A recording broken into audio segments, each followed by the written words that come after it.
గురువుగారు, మా మీద చెడు ప్రయోగం జరిగింది, మాకు మొత్తం చెడు జరుగుతుంది అనుకునే వాళ్ళు అమ్మవారిని ఏ విధంగా పూజించి అందులోంచి బయటపడవచ్చు?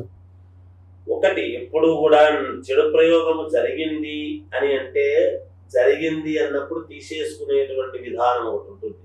తీసేసిన తర్వాత అమ్మవారిది అనేటువంటిది పనిచేస్తుంది. కానీ ఇది ఉండంగా అమ్మవారిని స్మరించాలి అనేటువంటి విధానము కానీ, చెడు ప్రయోగం ఎప్పుడైతే జరిగింటుందో అమ్మవారిది మనం చెయ్యాలి అనేటువంటి ఇదే రాదు. చేయించుకోవడానికి కూడా వెళ్ళాడు వాడి దగ్గరికి.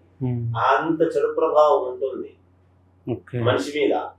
నమస్కారం పెట్టడు, ఏముంది పో, నేను చూసినాను పో అని వెళ్ళిపోతుంటారు. చెడు ప్రభావం ఉండేవాడు. నాకు తెలియంది కాదులే అనేది. వాడి బుద్ధి అంతా కూడా వేరే అపామార్గంలో ఉంటుంది. వాళ్ళకి తెలియకుండానే ఆ రూట్లోకి వెళ్తుంటారు. మనం ఏమనుకుంటామంటే, ఇంత చదువుకున్నవాడు, ఇంత తెలిసినవాడు, ఎంతో కొంత చదువుకున్నాడు కదా, వీడు ఎందుకు మొన్నటిదాకా బాగున్నాడు, ఇలా అయిపోయినాడు అనేటువంటి తల్లు బాధపడుతుంటారు. వివాహ వయస్సు వచ్చినటువంటి వాళ్ళు వివాహం చేసుకోవాలి అనేటువంటి దానికంటే ఆ సమయంలో ఏదో చిన్న ఇదైపోయి ఆ తేడాలు వచ్చి వాళ్ళకి ఏదైనా ఒకవేళ చెడు చేసి ఉంటే కనుక అది ఇబ్బంది అయ్యి తల్లిదండ్రులను దూషించడము, విపరీతముగా కొట్టడము, మిగతా బయట బాగుంటారు, ఇంట్లో కొంచెం వీళ్ళని చూసేటప్పటికీ కాకుండా అయిపోతుంది. ఇలాంటివి చాలా వస్తుంటాయి మన దగ్గర.